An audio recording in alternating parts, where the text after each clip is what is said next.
A time comes when silence is betrayal. That time. Martin Luther King to rest. These kind of days were behind us.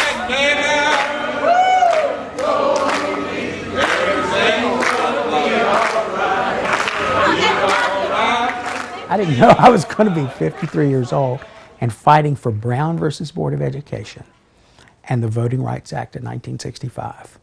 Those are the things that we are fighting for now. Voting rights for all, and we don't want the schools resegregated because people paid too much.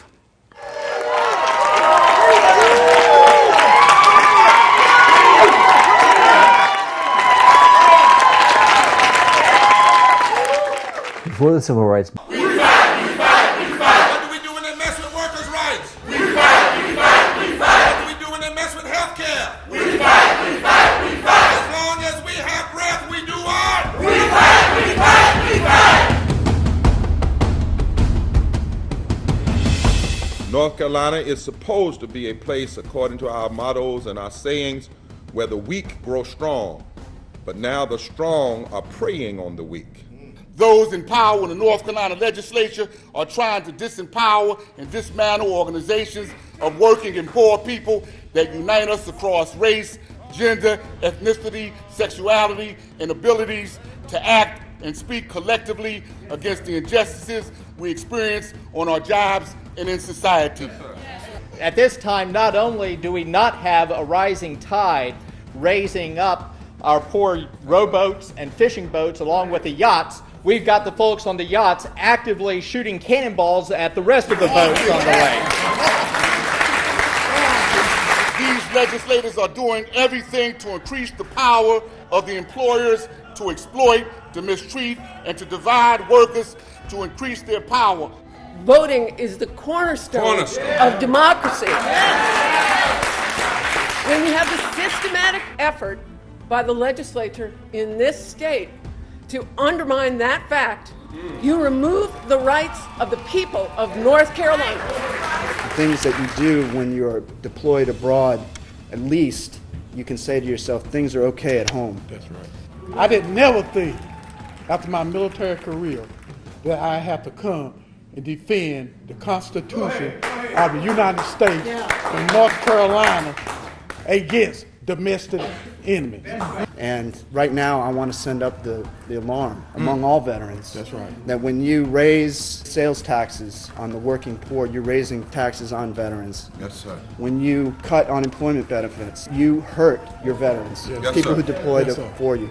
In the Marine Corps, we used to say to each other, Semper Fidelis, Semper Fi, always faithful. So I'm here to be faithful to my brothers and sisters who are Marines, Army, Air Force, Navy. If we don't take a stand to defend and expand democracy, we are risking losing the weak job security that we have, but we are also risking the rights and dignity of future generations as we are seeing the education of our children being sacrificed before our very eyes. In North Carolina, Governor McCory and his merry men, Tillis and Berger, are engaging in Robin Hood in reverse. No matter what the issue that seems to be coming out of this General Assembly, seems to be divisive, anti-humanitarian, and anti-communitarian. And if you can stand there and call yourself pro-life because you think a woman shouldn't have a choice, well then you have no right to call yourself pro-life when you deny health care to 500,000 people. We are wearing yellow to show the rising of labor like the sun shining the light on the people. The tax on the people's rights is a tax on labor rights, and a tax on labor rights is a tax on the people's rights. Now is the time for us as college students, as young people, to rise up. Because these are the issues that they fought back in the 60s. Dr. King and many of them put their lives on the line just so we can exercise our right to vote. And now this legislator wants to sit there and dictates who can vote or who can't vote. That's not constitutional. That's not right. Forward together, not one step back. Going to jail is a real small price to pay. A real small price to pay. And really, who ought to be arrested are those who are operating in secret.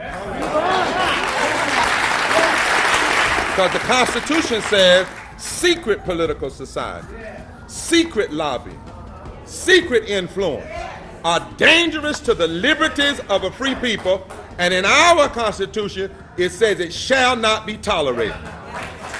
So you should not be arresting us for exposing what's happening in secret. You should not be arresting us for shining an unavoidable moral light on the tragic policies that are being passed in the back room. We go in hopes that somebody's conscience will be pricked and they will change and they will realize that once they got elected, they are not Republican or not Democrat. They are supposed to operate for the good of the whole and the common good.